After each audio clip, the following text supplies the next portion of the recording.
Well, here it comes just a few days after my trip to Bologna for the Italian Society of Endodontists. I had to take a trip up here to Santiago, Chile to attend the IFEA meeting, the International Federation of Endodontic Associations, attending the conference, which has been also nice, a number of great speakers speaking and so on. I had a chance to support one of my pre-doc endodontic students who had come to my office, and along with the work and help of Dr. Jennifer Gibbs, who's our program director, to do a nice little research study in terms of the outcomes of the surgical lid technique.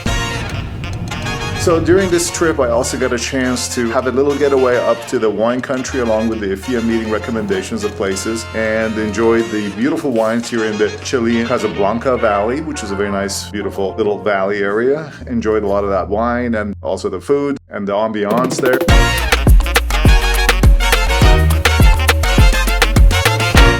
So we're back in Santiago, Chile, standing here by a bar, continuing the conversation that I had with Jenny Kim, one of our bright senior dental students at Harvard Dental School, who came to my office and did a follow-up study on the lid technique, which is a surgical retrofilling technique over an 11-year period, Jenny, right? And what you did, tell us a little bit about the materials and methods and how you went about doing it and what your findings were that you came here to the IFEA meeting to present on. Yeah, so the surgical lid technique is a efficient technique for retrofilling, like you had mentioned. It's using two different materials that are chemically similar but have different viscosities for the purpose of efficiency.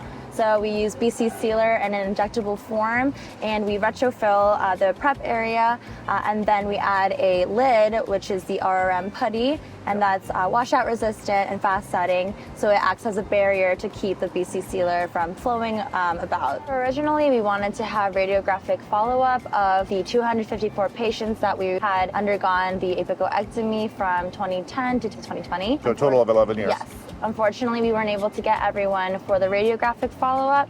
So what I did was I called all the patients. I had about 108 of cases that responded, and I asked them if they still had their teeth retained and if they were in any sort of pain when I called them. That was basically the design of the study. Okay, so we end up with 108 cases in total over 11 years. And what was the findings in terms of the percentage of patients that had their teeth over this 11 years, and what percentage of them ended up having the tooth extracted? Yeah, so 5 of the patients ended up having their teeth extracted, so that was a survival rate of 95.4%. That's terrific. So of those 5, 2 of those patients had pain, which ultimately led to their extractions. Right.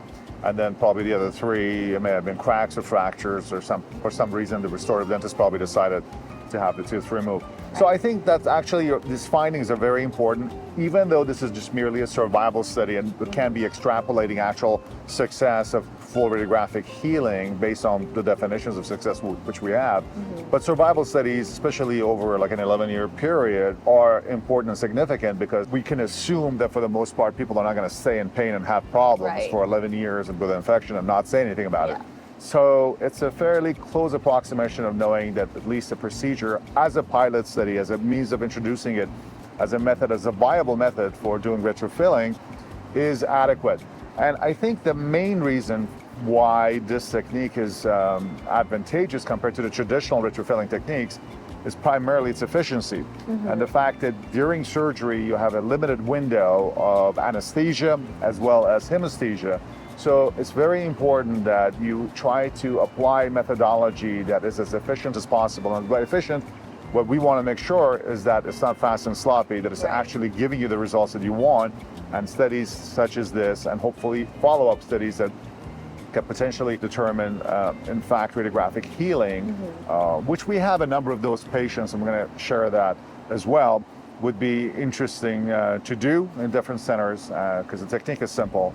You did a wonderful job, Jenny, of calling 300 some patients over your holiday. I remember it was not so easy, but thank you for sticking to it and getting it done. And so it's actually great because Jenny is going to also be now finishing the dental school next year, but starting the endo program at Harvard. So congratulations on that. Thank you. It's been great. And hopefully we'll see you in other videos where we get to do some other tutorials for our viewers.